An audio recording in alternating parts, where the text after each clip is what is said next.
Hi, everybody. Welcome to the Grow Your Business Smarter, Live Your Optimal Life TV show. Hi, I am Dr. Davia H, and I host a women's group called Ladies Power Lunch. And we have a really, really outstanding mission, I think, with Ladies Power Lunch because we are really focused on making sure that women in business have the tools that they need to support their businesses being abundant and prosperous. And one of the things that I really truly believe is that if you are going through something in your business, something that's a holdup, something that feels a little tricky, the truth is, there's somebody else out there who's already been there, who's already done that, and who might just be really, really open to sharing her gifts and talents with you. And so, for that reason, we have a wonderful group of women who really feel strongly that when we help each other, when we support each other, that everybody wins. And so that's what we're all about on this show. And today we're having an outstanding discussion. We have some women here with us who are the backbone of what keeps the engine that is Ladies Power Lunch moving. We have Gail, who is an outstanding coach, and she is actually our co-host for our Ladies Power Lunch retreats. We have Lori, who, when we have our summit, she is the behind the scenes. She's the one making everything happen. And she, in her own right, is also an outstanding coach. We have Shannon, who is the best speaker coach that I have really, really ever had the opportunity to work with. And she helps us just with all our strategic planning and everything that we need to get done in the background. She's there with us. And so is Nadine, who is not just a marketer, but that's actually what she went to school for. That's what she loves. And she's here to share that with us today. We have an outstanding panel here to talk with us today because we have noticed over the past year or so that the things that it's taken for women in business to actually grow their businesses is changing. I don't know. What do you ladies think? Have you found that anything's changed? Is it exactly the same as it used to be, perhaps before the pandemic, or does it feel a little bit like, something's changed? We need to put our finger on it and we need to know exactly how to proceed going forward because that's how I've been feeling and the conversations that I've been having with a lot of folks has been that. And so we kind of had some conversation and tried to figure out, okay, if we're going to be prosperous, if we're going to be thriving for this new year, what are some of the things that we need to make sure that we have going on for us? And the first thing that was on that list was sales. And so we brought in Yvonne because she, in my opinion, has the right balance between being heart centered and focused on the client and also being heart centered and focused on the woman in business. So I think her approach to sales is really, really the way that we need to be going. I also thought marketing, because if your marketing's not right, then how are you going to even let the folks who are losing sleep at night because they need the stuff that you do, how are you going to let them know that you're there? And so I thought marketing would be really, really important for us to talk about. And then I also thought that we're in a new era. We're in an era where without technology in our businesses, we are definitely going to be falling behind. And where a lot of women in business, especially women in business who have watched way too much sci-fi like me, we might be a little hesitant when it comes to embracing all the AI technology that's there to help us and support us in our business. So those are the areas that I wanted us to just dive into and focus on today. And my hope is that at the end of our show today, you will get a lot out of this. And if you want to join us here in the Zoom room at any time, feel free to do that. Just go to growsmarternotharder.com/login and you'll have the opportunity to do that. So what I'm going to do first is I want you to have an idea of the types of women who are part of Ladies Power Lunch. So I'm just going to go around the room really quickly, and I'm going to invite our guests today to just say who you are and just share what your business is. So we're not going to go into very deep detail, just who you are, what your business is. So I'll start. Hi, I'm Dr. Davia H, and I host Ladies Power Lunch, which is a group of women that really help each other to grow our businesses. Yvonne, you want to go next? Yeah, good morning. My name is Yvonne Basten. My company is called eventmanagement.guru, and I support coaches before, during, and after their virtual enrollment event with their back of the room sales. Beautiful. Lori, how about you? All the way in Hello. Arizona. Oh, and Yvonne's joining us from Canada. Lori's in Arizona. So we have quite an eclectic community today. So if you could just say where you're tuning in from, I think that'll also give people the opportunity to understand that it doesn't matter where you are, you're welcome to join us if you're a woman in business. Yeah, so excited to be here with everyone. I am a transformational leadership coach, primarily for women leaders and entrepreneurs, and really supporting them in creating the life they desire and deserve that's really aligned with their heart and their soul's calling. That's wonderful, Lori. Thank you so much. And I want to take a quick moment to say hi to everybody who's joining us over in our Ladies Power Lunch Facebook group, which is an outstanding, engaged Facebook community of women supporting women. Linda, can you share with everybody who you are and what you do? Yes, thank you. Happy day, everyone. Linda Albright with the Albright AI Agency. What I do is I help you work less, make more, work smarter, not harder, using AI tools, which I guarantee will not use for lunch. When used properly, it'll get you further faster. So that's my passion. So all the ideas that perhaps I have had that we are going to very soon be kowtowing to our AI overlords. It's not that, folks. It's actually here to help us. Gail, can you share with everybody who you are and what you do? Hi, everyone. I'm happy to be here. Gail Petrowski. I'm a life coach and a retreat leader, and I support women in getting through any challenges that they may have so that they can live the best life that they really want to live. Beautiful. Thank you. And Nadine, welcome. Hello, everybody. I see familiar faces. Nadine Keller, and I'm the founder of the Precision Sales Accelerator, which helps women entrepreneurs, particularly those in service businesses, coaches, consultants, marketers, increase their revenues in record time. Excellent. And I'm in Charleston, South Carolina, where it's supposed to snow later today. Well, we had a snowstorm yesterday, so good luck with that. Yeah. And for everybody, Nadine, I invite you to join us for our show next week because I do believe Nadine will be joining us and we can have some deeper conversation with her. I also want to invite Nadine Mullings to share with us who she is and what she does. Well, first of all, I'm excited to hear two Nadines today in the room. That's so rare, isn't it, Nadine? And spelled the same way, so I'm loving it already. And I'm calling in from sunny South Florida, which is not sunny right now. It's been raining for the last couple of days, but we're not snowing, so hey, it's a good thing. And I'm the owner of Nadine Mullings Marketing Agency, and I help women in business to stop practicing RAM, which is simply random acts of marketing, and to be strategic, specific, and spirit-led so they can attract the people they're called to serve in the marketplace. So that's what I help women to do. Awesome. I am so happy to see my dear friend Elizabeth. So I want Elizabeth to introduce herself, but I just want to, while she's introducing herself, point to all these books back here. Okay, you may go ahead, Elizabeth. Hi, I'm Elizabeth Hill. I am the owner of Green Heart Living Press. I'm a writing coach and a publisher and editor and author myself. I've had the great honor to publish the Ladies Power Lunch anthology books, which many members have been in, and also Davia's amazing book, Grow Smarter. Yeah, my mission is to make the world a more loving and peaceful place, and doing that by one book at a time. So my whole vision is that by sharing our stories, we not only heal ourselves and transform ourselves, we also help other people that might be going through a similar challenge in their life, or it can be a challenge or an opportunity. How do we help them grow through it by sharing our story? So that's what I'm about, and it's lovely to be here. I do have to leave at 11:30 because the snow impacted my son's school schedule today, even though we had this snow yesterday. So I'm going to be picking him up and bringing him to his exam. But I wanted to make sure that I came in and joined with all of you all today. Awesome. And last but not least, Shannon, please share who you are and what you do.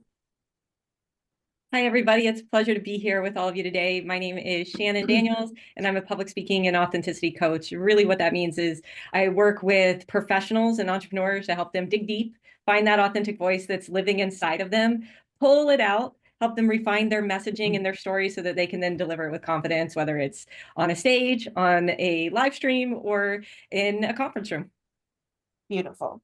So what I'm going to do is I'm going to pin Yvonne, because she's going to share with us a bit about her sales process. I am going to add Nadine Mullings to that pin, and I'm going to add Linda Albright to that pin. And so I want to invite you, each of you, to just tell me a little bit of background about how you got into doing what you do. Let's start with you, Yvonne. Oh, I was probably the last one to find out that I was in sales, and that I was good at it. And and that I actually loved it, because for years I actually had told me, that sales was, told myself that sales was something, like the car dealership persona, and it was slimy and icky and everything, under the sun. And it wasn't until one of my coaches actually sat me down and said, Yvonne, you do know you're in sales, right? And I'm like, huh? What? No, no, no. She said, yes, you do it all the time and you do it really well. And I was like, oh, okay. Which shifted something within me it took me a couple of months to kind of really own it. But to kind of go like, yes, I am in sales and I'm proud of it. I love, sales if it's done well from the heart. Nobody wants to be dragged, pushed, pick an adjective that is not necessarily a good one, that makes people feel, that they're being shoved something down their throats. And that is, that's when I was really, because that is something that I personally don't like. I recently had an experience with somebody who was trying that on me, and I was like, oh my God. Yeah, and the funny thing was actually the next day I got an email from this same person saying, can I have feedback on our call? And I had to actually sit with it for a few days before I did that. But yeah, for me, it's all about heart-centered sales, and yeah, nothing else.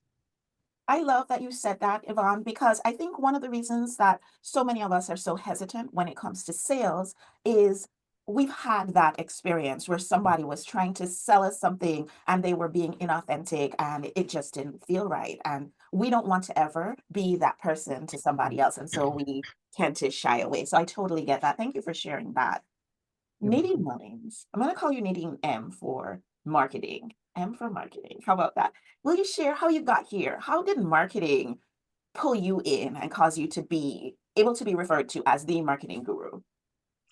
Well, I'll say how I got here goes way back from childhood. I remember as a child, we play these imaginary games, and sometimes we play teacher or doctor or lawyer or something like that. I was always playing businesswoman. I don't think I knew exactly what that meant at 7, 8 years old, but that's what I was doing. I was running a business and being an entrepreneur, not fully understanding it at 8 or 9 years old. So I believe the spirit of entrepreneurship has always been in me. So I always knew that I wanted to be in business. So going into college, I knew I was going to get a business degree. And so I started off with general business. But then I took a marketing class, and like, what is this marketing stuff? I love it. I just loved every aspect of it. I loved all I was learning about marketing. And so I changed my degree from general business to a specialization in marketing. And I really loved marketing because it's just the ability to create awareness, right? It's the ability to allow people to be attracted to your product or service and then allow them to take action. So I was really attracted to the different ways that you can do that as a business, as an organization, as a company, and how important marketing really is, and how it really is something that you can use as a tool to really generate more business. So that excited me.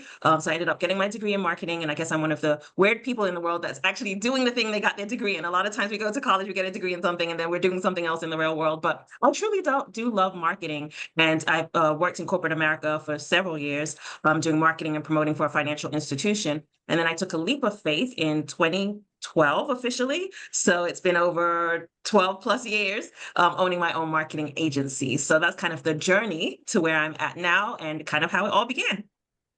Beautiful. Thank you for sharing that, Nadine. And yes, I totally understand being the kind of person who played at owning a business back in the day when I was very, very tiny. So that's interesting that you did that, because I kind of did that too. That's so funny. And for all of you who are searching for words that are alliterative, if you ever want to know words that you can use in your marketing campaign, just reach out to Nadine, because she will be so happy to share with you all sorts of alliterations. All right. So Linda, welcome, welcome. Please share with us how AI became your passion. I know, right? So I'm what's called an early adopter of disruptive technologies. What does that mean? It means I see technology coming down the pike, I always have, and I jump on it for its disruptive capabilities, meaning it's going to change our world. Yes. So way back decades ago, I saw this thing called e-commerce, Web 1, come down the pike. And a friend and I raised a few $1 million to get a .com off the ground, which was revolutionary back then. Unfortunately, we sold that company before the big crash of 2000. But since that time, I keep my eye out. It's like I'm calibrated to it. What's going to change our world? That went into Web 2, which is the world we're living in now, social media, internet marketing. I built a great company for 10 years called the Women's Wealth Revolution. Many of you know that. I jumped into Web 3, which is things like blockchain and crypto. And all of those technological innovations will be put to shame by AI. So a couple of years ago, I was like, wait a minute, this is the biggest one of all. Women are scared of it. Is it going to eat us for lunch, or is it going to bring the light? And so I jumped on that bandwagon. And now I'm so passionate about helping women specifically adopt these tools, because I hate to say it, but it's AI or die. It's happening. If you ignore it, you will get squashed. And women need to thrive. That's why I ran the Women's Wealth Revolution for 10 years, was because I know that when women are empowered and when they succeed, the world improves. So it just, like, I had a light bulb moment about 2 months ago. I'm like, oh, in addition to the corporate consulting I'm doing, got to get these tools in women's hands, and specifically to help them, like lead gen, marketing, sales, just do it faster and better. So I've always been wired to the new cool stuff, but not like, let me stand outside the Apple store for the new iPhone. It's like, no, disruptive technology that's going to change our world. So that's my journey over many decades, and I just love it. It's just how I'm wired. And we were just talking a little bit earlier before we hopped on live, and it turns out that I have known Linda for so long, and there have been times in between where I haven't seen or heard from her, but it's so lovely to have her back in my circle. So welcome, Linda. So happy to have you. I want us to start having some discussion about what are the things that are happening in our environment right now as women in business, and what are some of the things that we need to be really focused on as we grow and thrive for 2025. So Yvonne, I want to start with you, because I feel like if we don't have the most basic, which is sales, we're not making the cash register ring. We are not at all. We're basically not in business if we don't have sales. So my question to you is, what's different now compared to the before times? And this is a huge question, folks. Yeah. What's different, and what do we need to be doing differently in order to thrive? It's a great question, Davia. And the biggest thing is, I believe that it's become more and more relationship based. People, they want, the whole know, like, and trust is never more true. People want to know who you are, what you stand for, what your ethics are. They want to connect with you more on a heart-centered level.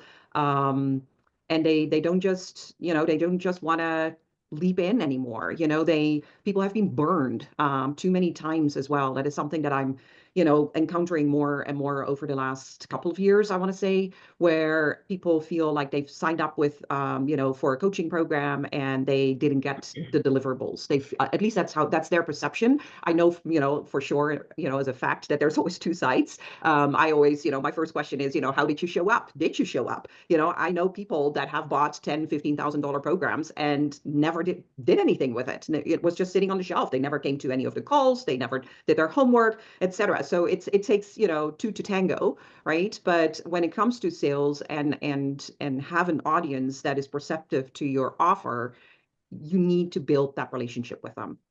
That is number one, and come from the heart. People are more savvy, I think, in cutting through the BS. Are you real, or are you just there to wanting to make a sale? Are you truly going to help me make a change in whatever you need change in, or the next growth, or the next whatever it is that you're looking for? So I want to throw it out to the women in our group today and just ask you, what do you think about what Yvonne has said? Linda, what are your thoughts? Yeah, Yvonne, I think it's so great, because we're all worried that our lives are going to be run by robots and chatbots and all that stuff. And I'm here to tell you there's a way to personalize AI so you don't sound like that. But it's it's like we're not grasping onto the old way. We're appreciating the old way of connection. And thank goodness, because I think in the last 10, 15 years, things have become too automated and too technological, and we've lost that human touch. And so I love that that's the heart of how you teach and preach. Yeah. And like I said, it's a dance. So we're not just all these robots talking the same way. Yeah. And especially because of, what happened in 2020 with everybody initially having to go virtual, we're seeing more and more people actually going back to, live events, in-person events. And don't get me wrong, the virtual will stay, it will always be there. But it's even, because of that, especially when people are more and more virtual, that whole connectiveness, right? It's because it's a different it takes people a little longer, I think, to really get your vibe when they're virtual.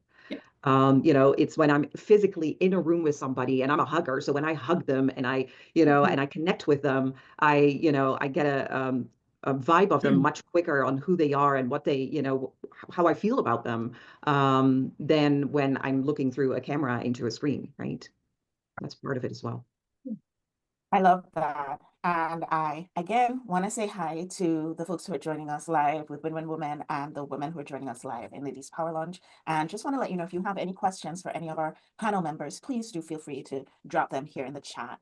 I want to move over to Linda for a minute. And Linda, I just want to ask you that same question, but it's going to be a little bit different, because AI perhaps wasn't a part of our life in the same way. I mean, we were always using Grammarly, we were always having some aspects of AI that were part of our business. But what's different now, and how can we use AI to grow and scale our businesses? Thank you for that question. You're right. AI has actually been around a long time. It just came into the public market, in 2022. So, and we've been using it in ways we didn't even realize. But here's my take on it. A couple things. It's like having a secret genius in the basement. That's what we say. Because if it's used well, it just makes you smarter, faster, and things easier. And so my sweet spot has always been sales and marketing. And so I really want to put these tools in women's hands so that you can make, sales and marketing lead gen easier and faster, without sounding like a robot and without sounding like you've sold your soul. I also believe that it's a little bit of a tangent, but I think it's important to say. In my travels recently, last couple of years, I find that women specifically are like, and I don't think it's because we're Luddites. I think it's because we're intuitive and we have inner wisdom, and we get that there's a dark side of AI, and you have to admit that. I don't want a chip in my brain. Thank you very much. I don't want that. I could go on. And I think that until women embrace this technology, it has a more proclivity to go to the dark side. If women can embrace it and use it and make friends with it, then not only will we level out the forces in AI, but we will thrive. And women need to thrive. Women need to lead this country, this world. So, so that's my take on the sort of the field itself. And it's not. Most of you have probably, like, raise your hand if you've used ChatGPT. Most people have at least played around with Chat. Yeah. So you realize how helpful it can be. So imagine if you 10x that and were able to, like, kind of smooth out the parts that are sticking in your business or that just drive you nuts or you avoid or whatever. Because there's 12 different departments that you could use AI in a business, and which part is the hardest for you, and let's just make it easier. So that's my take on that. So I know for sure, I'm positive that some of you who are here in the room with us right now have some kind of questions about AI. Anybody want to jump in and just share? Nadine Keller. Yes. So I'm just as I think everybody else, right? Just amazed at what AI can do. And whether it's a note taker or whether it's Claude or, and anything else like that. And it's happening so fast. The pace of change is just amazing. And so I'm wondering, not to put you too much on the spot, Linda, but what are you seeing in terms of even just 6 months or a year from now? It's dizzying. So I'm completing a certification in AI, a year-long certification. So I'm behind the scenes. I'm part of a consortium. There's over 15,000. There used to be over 15,000 tools out there. I know it's more than that. That was like a stat a couple months ago. So we are constantly vetting and looking. What I will tell you is what you already know, but is that it's revolutionizing every single industry. So for example, I was talking to somebody who's a chief medical officer at a big hospital, and he was saying that they now know that AI is better at diagnosing than physicians. Their hope is that physicians will work with AI, that you keep the physician in there, because like we were talking about, you need the personal, right? But I mean, that's just incredible. You've probably seen, the robots walking around. I mean, that's a real thing. I've seen and known people who are actually using it, because you can train, as most of you know, your own ChatGPT. And I've seen somebody who was so averse to this, she now uses her AI kind of as a spiritual therapist, because her AI knows her. It can call her out on stuff. It can guide her. It's incredible. What else am I seeing? I mean, I just know that.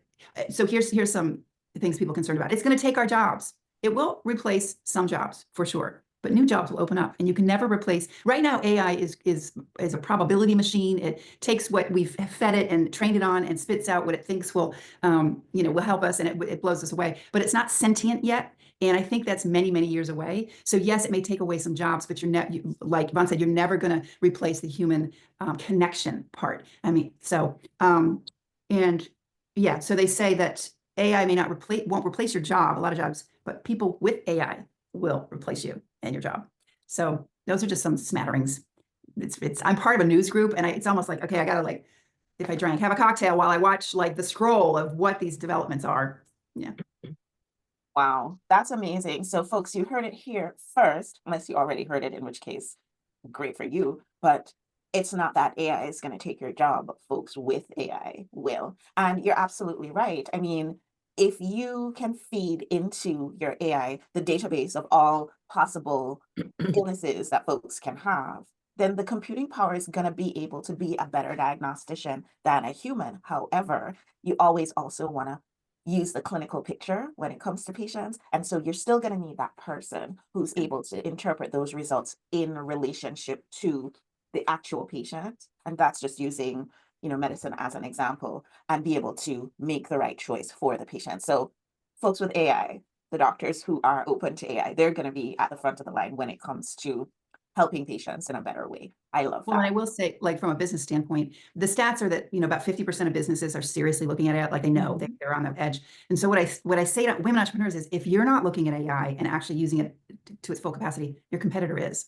Like, don't do that. Don't be a Luddite, please. Like, lean in. So I want to circle back to that because that's going to lead into the next question that I'm going to have for everybody. But I want to take a minute to just bring Nadine Mullings into the conversation, because I'd love to know what was happening before as far as marketing goes and what's happening now, and how can we as women in business really stay ahead of the curve when it comes to marketing.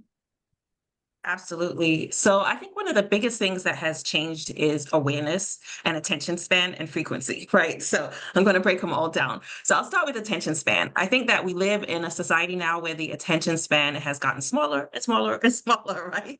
It takes a lot to get people's attention because we live in a microwave society. And over the years, it's gotten worse. The attention spans of individuals is like a video needs to be 30 seconds now, right? If it's a minute, it's too long. If it's, you can't have that long form content because people are like, quick, quick, quick, get in and out. So I think when it comes to our marketing, before, and I still agree that we should have long form content, meaning content where it could be an hour video, right? It could be a long blog post, several paragraphs. But we have to also, because of the attention span difference in people now, chop up that content. We have to have bite-sized content where people can consume it quickly because their attention span is so little. So if you have an hour worth of amazing content that you want to share with your audience, also chop that video up into 5-minute sound bites. What are some of the key points that you covered in that video that you can put on social media and people can consume it quickly because their attention span is so short. So I'd say the biggest thing, Davia, to answer your question, when it comes to marketing and attention spans before, like maybe even as early as like 3 years ago, 4 years ago, that long form content, a lot of people would consume and sit there and listen and watch and read. But now, as we've shifted 4 or 5 years later, people are moving at such fast pace. It's easier and better to still do long form content. So I'm not against long form content. Have those long videos, have those long blog posts, but also supplement that with short clips, short versions, because of the attention span of individuals. Second thing I want to mention, what's changed in marketing is frequency, how often you put your message out there. Because people are busy, people are distracted, people are multitasking, people have so many things going on. Before, you had to put your message out there like 8 to 12 times before people even resonate with it or even pay attention to it. So really putting your message out there multiple times in multiple channels, in multiple formats is important now in marketing because people are so distracted. So where you may have put your message out there like 4 times on social media, now you need to double that, put it out there 8 times. And I think a lot of times when it comes to women and business owners in general, there's a feeling like, oh, I've posted this already, or I've done this so many times. Oh, they've seen this already. It's not true. The way the algorithm works, they might have not even seen the message, right? So don't be afraid of posting something that you may have posted several times before because you're reaching different people each time that you post it. So your frequency needs to change now. Increase the frequency with the amount of messages that you're posting because of the fact that, people are distracted, people are multitasking. There's a lot going on in the world. So I wanted to make sure that we know the difference between how marketing was before and how marketing now is now. So increase your frequency is another thing that I want to share. Then the third thing I would say that's changed is awareness, right? You kind of have to stand out, for lack of a better word. There's so much going on and there's so much in our feeds. How are you standing out? And you can stand out with the message that you're portraying. If you're standing out saying something that's different than everyone else in your industry, like if everyone else is saying, oh, you should do A, B, and C, and you're chiming in and saying, yes, do A, B, and C, people are not hearing your message because it's the same as everybody else. So how you stand out to create awareness is having a message that's different, having something that people may have never heard before, right? That really helps you to create more awareness is really standing out in some way, shape, or form. There's different ways you can stand out. Messaging is just one of them. So attention, frequency, and awareness. And guess what, guys? It wasn't alliteration today, right? Those are the three things that I wanted to share. What has shifted, what has changed when it comes to marketing, because of just the way society has changed and shifted over the years. I love that. I really love that you've really given us 3 bullet points that we can start thinking about immediately as far as our businesses go. For our women who are here in the room with us, any specific questions for Nadine? And of course, for those of us watching along in our Win-Win Women community and in our Ladies Power Lunch community, feel free to drop your questions in the chat. Nadine Keller, I want to invite you to ask your question. First of all, Nadine, I just love your random acts of marketing. I think that is, I'm going to be quoting you on that.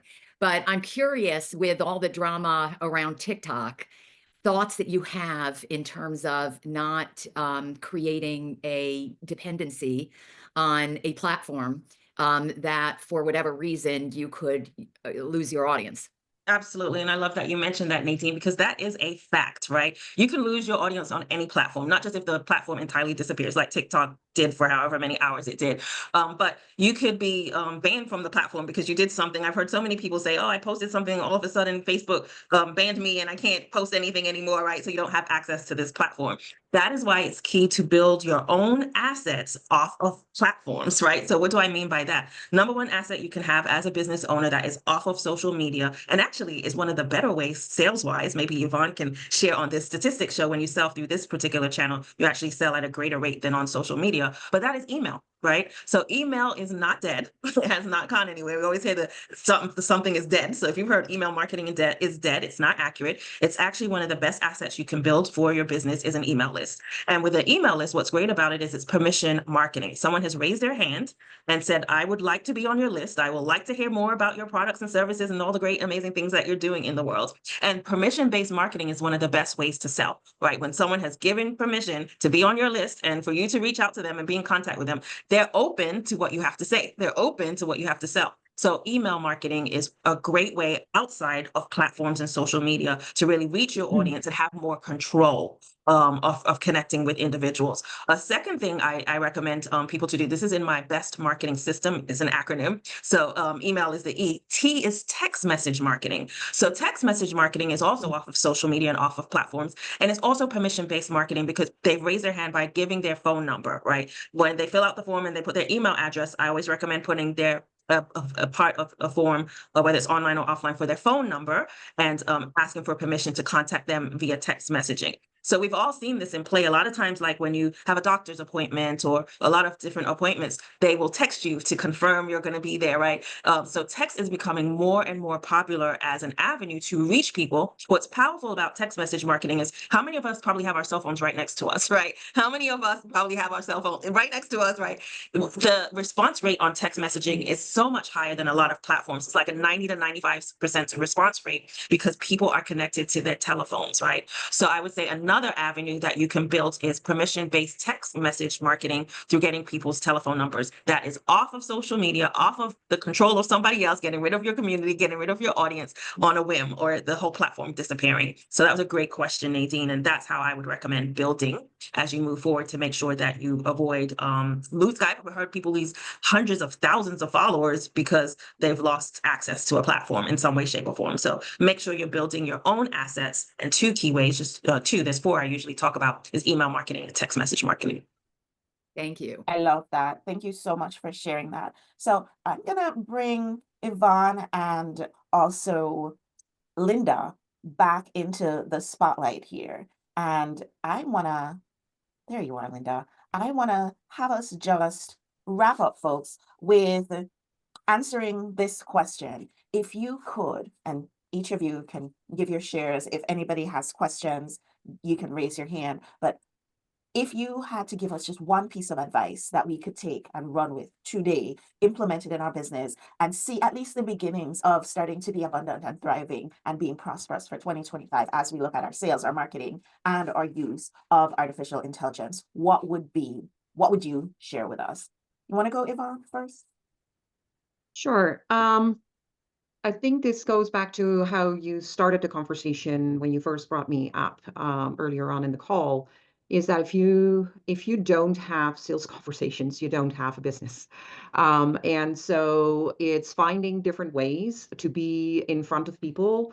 I agree with Shannon that like social media is a great awareness builder, that you exist, putting some of your knowledge out there, raising your hand to say, hey, I'm here. And then I 100% agree with Nadine that, those people need to go off your social media onto your email list. I agree with Nadine, email is not dead. It's a great way to get yourself in front of people and, have conversations, but the conversation itself needs to happen. So, do speaking engagements. So you're in front of an audience, host webinars, host events.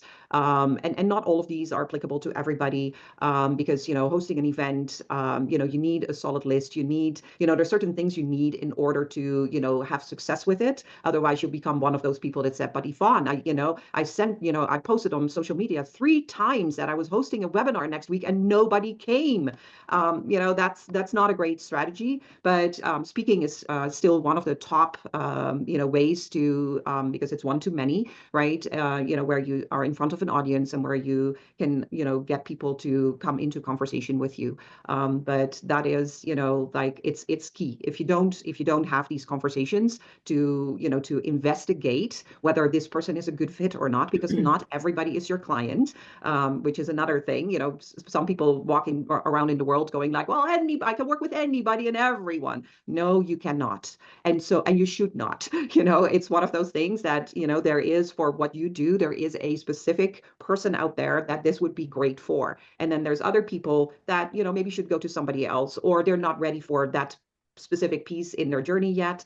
So it's really knowing your audience and getting out. But the main thing is getting out there and being seen. Yeah. I love that. Thank you. Linda, would you like to share your piece of advice for us as we move into a prosperous 2025? Yes, thank you. I want to also give a practical tip at the end here. Number 1, don't be afraid. I'm not sure women here are afraid, but a lot of women are afraid of it. Number 2, look at where in your business you're having trouble and realize there's a solution. And number 3, implement it. Look at your website. If you do not have what's called a chat agent on your website, it can literally take you less than 10 minutes to put on there, and it will help with your conversions, hands down. So it's called a chat agent. It's not a chat bot. We all know chat bots. Those are like version 1.0 in terms of AI on your website. But it's called a chat agent. And I have I'll give out my link. I'm putting together a lead gen toolkit, and that's part of it. But that's just a no-brainer. So those are my 3 things. Don't be afraid. Look where you're having trouble. Know that there's a solution. And number 3, get a chat agent on your website, please. Great suggestions. And of course, I feel like throughout the year, we're going to have these amazing women coming back on the show and just sharing with us and seeing where we are and what we can continue to add to our tool belt so that we can be at the forefront of moving our businesses forward. Nadine M., can you share with us what's your take home for us for today? So my takeaway or homework, which I always give, is I find that 90% of business owners do not have a written marketing plan, right? They all want to market, they all want to promote, but there's nothing written down. There's no schedule, there's no calendar, there's no plan, which leads to random acts, right? So in order to avoid what I talked about in the beginning, random acts of marketing, you have to have a plan. You have to be strategic, you have to be organized. So my homework, my takeaway is write it down. Write down all the activities you're planning for this year, when it's going to happen. Having a strategic marketing plan for your business is key. And that would be my takeaway or homework for everyone for 2025. And I do have a free resource if anyone wants help in that area. Awesome. So I am going to invite everybody to go ahead and unmute. And I want to just invite everybody to give us your final words, your final thoughts as regards to growing our businesses for 2025. Any tips or suggestions that you might have, please feel free to share. And I feel like Nadine K, you're going to be joining us next week, so maybe you could get a head start in sharing your tips for 2025. Absolutely. So, I think that the pace of change, and certainly what we heard from Linda today, and also, knowing the increased competitive environment that we're all operating in, requires us to really embrace the change and to always be very conscious of what's working for us and what's not working for us on a regular basis, because we need to double down on those things that are working. And because things are changing so rapidly, it's requiring us to look at it more often. I am also a big believer in setting those big, bold goals. And in our research, a lot of women really don't like to set goals because I don't know if it's because we're afraid we're not going to achieve them, what it is, but setting goals, and God knows this is the season for it, can really be, I think, very helpful to accelerating the growth of your business. Beautiful. I love that. Gail, we haven't heard too much from you today. I would love for you to just share any advice that you might have for us as we move into 2025. Well, first of all, I want to say thank you to Yvonne and Linda and Nadine, because what you shared was very valuable. And Yvonne, I started doing retreats and seminars and enrolling people in these, right? Sales. 40 years ago, I designed 6 different seminars. And you're right. It needs to be personal. You need to be in front of people. You've all said that. You need to be able to connect with your heart and not cerebrally. They need to feel you. They need to get that you care. So I think that's a very important piece that I want to validate, because that doesn't go away, no matter if it was 40 years ago or now. That's very essential. As far as the marketing, Nadine, I really appreciated everything that you said, and especially the plan, because, I get away from that. I get lost in the, and I'm sure a lot of people do, in the daily stuff that we do, supporting other people, and forget about, as I think it was it Nadine that said the big, bold goal? Yeah, you can't forget about that. That goal has to be actually there all the time. And to make a long story short, I'm just going to say, because the way when your thoughts are there and you keep feeding those thoughts with the same input that you want to create and accelerate with your goals, it's always going to be there. It's like, you buy a red car and the reticular activating part of your brain all of a sudden sees red cars. Well, you need to do that with yourself, because we need to remind ourselves always of what our goal is. It's very important. And Linda, the ChatGPT I've been using, but not the way that I'm sure you could teach me how to use. I use it basically to ask questions, get information, and then I assimilate that information into my next action steps. So I think that's